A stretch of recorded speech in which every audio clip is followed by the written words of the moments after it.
আসসালামু আলাইকুম। আপনারা কেমন আছেন? আশা করি আপনারা সবাই ভালো আছেন। আপনাদের দুআয় ও আল্লাহর রহমতে আমরাও ভালো আছি। আজকে আমি একটা স্ন্যাক্স আইটেম নিয়ে আসলাম, একটু ভিন্নধর্মী। আলু ময়দার পাকোড়া বলেন আর চপ বলেন, যাই বলেন, আপনারা ভিডিওটা দেখতে থাকুন। ফুল ভিডিও দেখলে আপনারা বুঝতে পারবেন আমি কী ধরনের স্ন্যাক্স বানাচ্ছি। প্রথমে আমি 1.5 কাপ ময়দা দিয়ে দিব। এর মধ্যে অল্প লবণ, 1 চিমটি কালো জিরা, শুকনো উপকরণ ভালো করে মেখে নিব। তারপর আমি তেল দিব, রেগুলার রান্নার তেল। তেল দিয়ে ভালো করে মাখিয়ে নিব, একসাথে সব মিশিয়ে নিব। নেয়ার পর তারপরে পানি দিয়ে মথে নিব। এখানে আমার রুম টেম্পারেচারে রাখা পানি, এটা অল্প অল্প দিয়ে, একসাথে বেশি দিব না, অল্প অল্প দিয়ে ভালো করে মেখে নিব। আপনারা নিশ্চয় আজান শুনতে পাচ্ছেন, এটা আসরের আজান। আমি ইচ্ছে করে আজানটা আপনাদেরকে শোনাচ্ছি, কারণ অনেক সময় বিদেশে আজানের এই মধুর ধ্বনিটা শুনতে পারেন না। আপনারা একটু শুনে নেন আজান।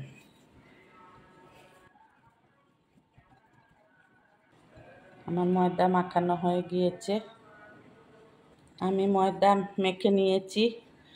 এখন 10 মিনিটের জন্য রেস্টে রেখে দিব।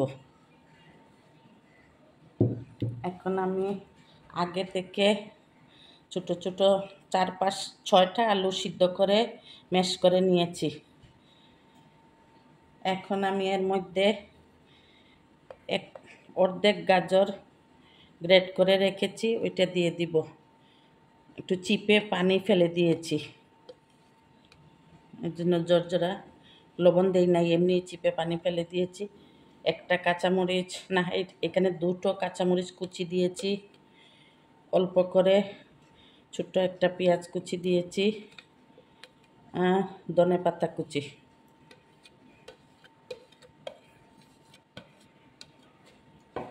এখন আমি ময়দা মাখানোতে লবণ আছে, এখন আমি আন্দাজ করে একটু লবণ দিয়ে দিব আর চাট মশলা দিব। চাট মশলা আমি আধা চামচ দিয়ে দিব আর একটু চিলি ফ্লেক্স দিব।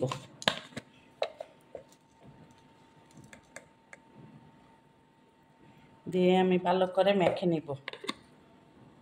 আমার চপের বলুন আর পাকোড়ার বলুন, আমার পুরটা মাখানো হয়ে গিয়েছে। এই পুর দেখতেই আমি একটু মুখে দিয়েছিলাম, অনেক মজা লাগতেছে। এখন আমি আপনাদেরকে রুটি বেলে কিভাবে পাকোড়া বানাবো, কি চপ বানাবো আপনাদেরকে দেখাচ্ছি। আপনারা লাইফস্টাইল উইথ বউ শাশুড়ির সাথে থাকবেন।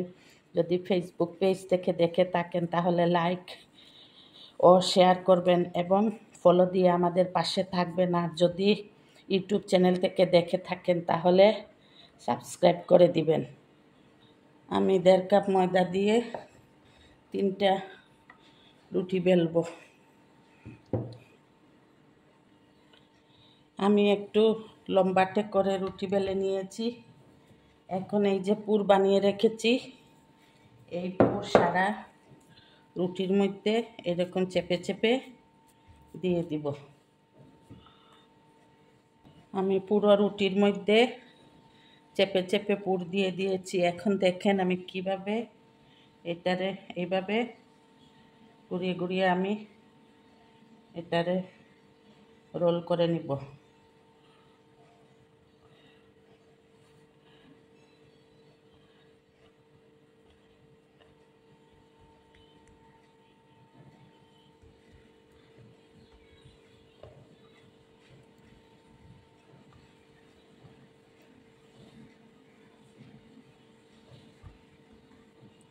এই দেখেন আমার রোল হয়ে গিয়েছে। এখন আমি এইভাবে সবগুলো কেটে নিব। এভাবে কেটে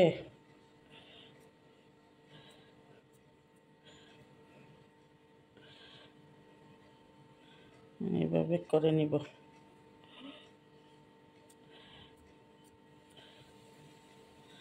এইভাবে আপনারা এইভাবে দেখেন কিভাবে করতেছি, একদম সহজ। আপনারা ইচ্ছা করলে এইভাবেও ডিমে চুবিয়ে বাছতে পারেন। আমি একটু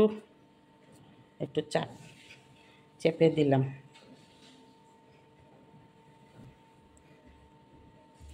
এইভাবে সবগুলা করে নেব। এই দেখেন,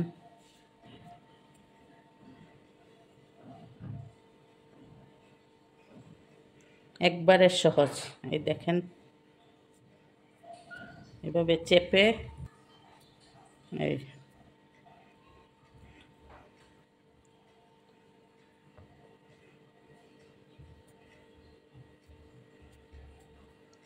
এইভাবে আমি বাকি রুটিগুলো বেলে নিয়ে বানিয়ে নিব সবগুলো।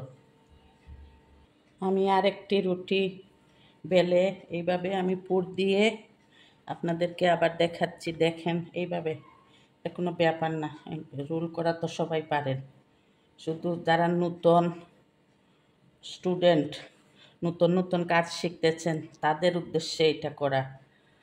যে অনেক সময় আছে নিজেরা শখ করে অল্প সময়ের মধ্যে কিছু বানানো, তাদের উদ্দেশ্যে আমার বানানো।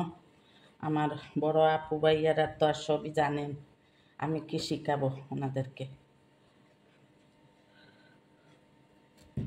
এই দেখেন, সাইডটা কেটে নিলাম।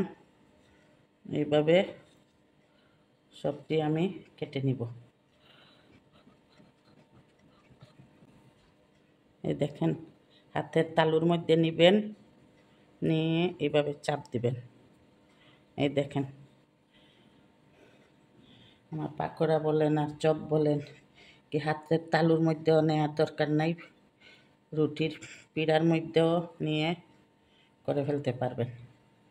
এইভাবে আমি সবগুলা করে নিব। আরেকটা ভাবেও করতে পারেন, বেলুন দিয়ে এইভাবে করতে পারেন, এটাও সুন্দর হবে। এই দেখেন, আবার আমি দেখাচ্ছি। এই দেখেন, এইভাবে করে নিতে পারেন, অসুবিধা নাই। আমার এই 3টা রুটি দিয়ে অনেকগুলো চপ হয়ে গিয়েছে। আমি কিছু ফ্রোজেন করে রেখে দিয়েছি, বাকিগুলা এখন ভেজে নিব। এখন এগুলা ভাজার জন্য আমি একটা ডিম, গোলমরিচ আর লবণ দিয়ে ফেটিয়ে নিয়েছি। এখন তেল গরম হয়ে গেলে আমি এইগুলা ডিমে চুবিয়ে ভেজে নিব। চুলার আগুন আমি লতে রেখে এগুলা ডিমে চুবিয়ে তেলে দিয়ে দিচ্ছি। একবারে লতে থাকবে আগুন।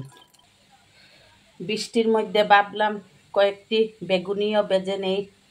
এই চপ বানানোর পরে বেগুনি ভাজতে দিয়েছি। এই দেখেন, আমার আলু ময়দার পাকোড়া বা চপ, যেটাই বলেন, আপনারা একবার বানিয়ে খেয়ে দেখবেন, অনেক ভালো লাগে। আমি তো সব সময় বানাই, আজকে ভাবলাম আপনাদের সাথে শেয়ার করি। আপনারা বানিয়ে খেয়ে দেখবেন, অনেক মজা লাগে খেতে। 2 ধরনের সবজিও গেল, আলুও গেল, গাজরও গেল একসাথে। তারপরে আপনারা বানিয়ে খাবেন, আশা করি ভালো লাগবে। লাইফস্টাইল উইথ বউ শাশুড়ির পাশে থাকবেন, আমাদের জন্য দোয়া করবেন। আল্লাহ হাফেজ। আসসালামু আলাইকুম ওয়া রাহমাতুল্লাহি ওয়া বারাকাতুহু।